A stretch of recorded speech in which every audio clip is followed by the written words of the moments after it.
I was miserable in my life. I didn't like waking up. I ain't have no purpose. I didn't know what I was supposed to be doing. On October 8th, 1985, I walked in a comedy club for the first time, signed up for the following week. The following week, a girl took me down there. She said, "You got to go to comedy club. You're the funniest person I've ever met." I never even heard of comedy clubs. I'm 27. I walked in the comedy club.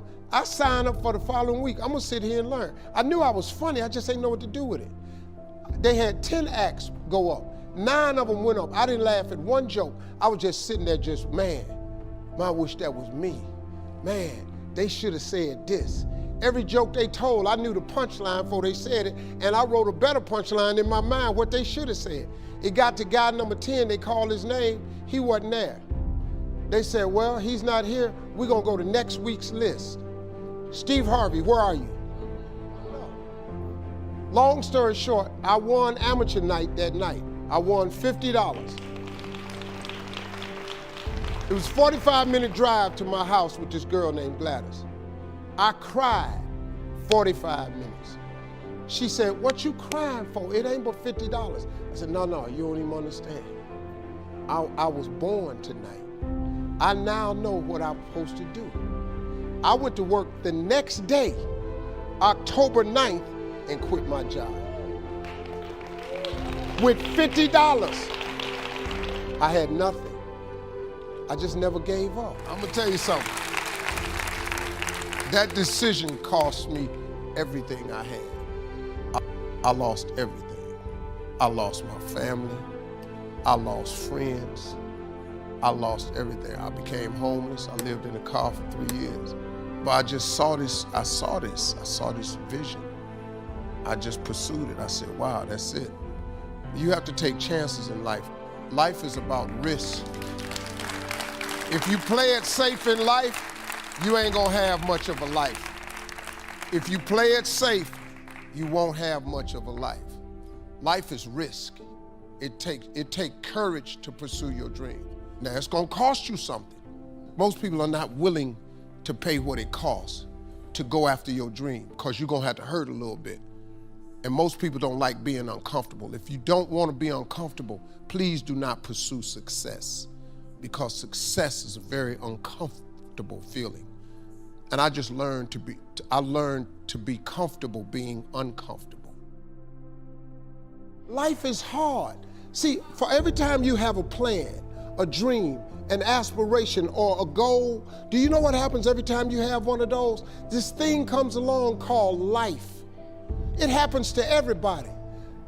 Life has disappointments, it's got peaks and valleys. You're gonna lose somebody you care about one day. That's a valley. Somebody gonna close the plant you thought was gonna stay open so you could retire. That's a valley. Somebody gonna fire you for an unjust cause. That's a valley. The people that got your credit card gonna sell their company, gonna sell their business to another credit card company. Your 18% go up to 26%. You don't even know why now your minimum didn't change. Cause it's life. You can stop thinking that life fitting to be easy, cause I got news for you, it ain't. That's a false hope to think you're gonna have a wonderfully carefree life. That's unthinkable. We all live in this bubble. What you gotta do, you gotta put more air in your bubble. You got to blow your bubble up. Expand yourself. Take yourself out your comfort zone. Do not live in your bubble. Put some more air in your bubble. If you stay in your comfort zone, that's where you will fail. You will fail in your comfort zone. Success is not a comfortable procedure. It is a very uncomfortable thing to attempt. So you gotta get comfortable being uncomfortable if you ever wanna be successful. Start putting some pressure on. Put some pressure on yourself. Get out here and get about it.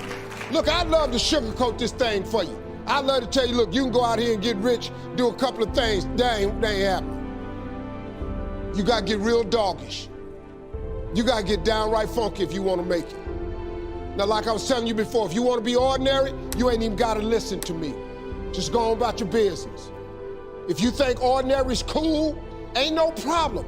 It's some really, really wonderful, ordinary people. But if you are sitting in this room and you have extraordinary aspirations, then you're gonna have to do extra. You put extra on top of ordinary and you come up with extraordinary. It's no other way. I'm sorry, but here's the fact. All of you have extraordinary capabilities, all of you. You have to decide if you are willing to do the things to put you in that category.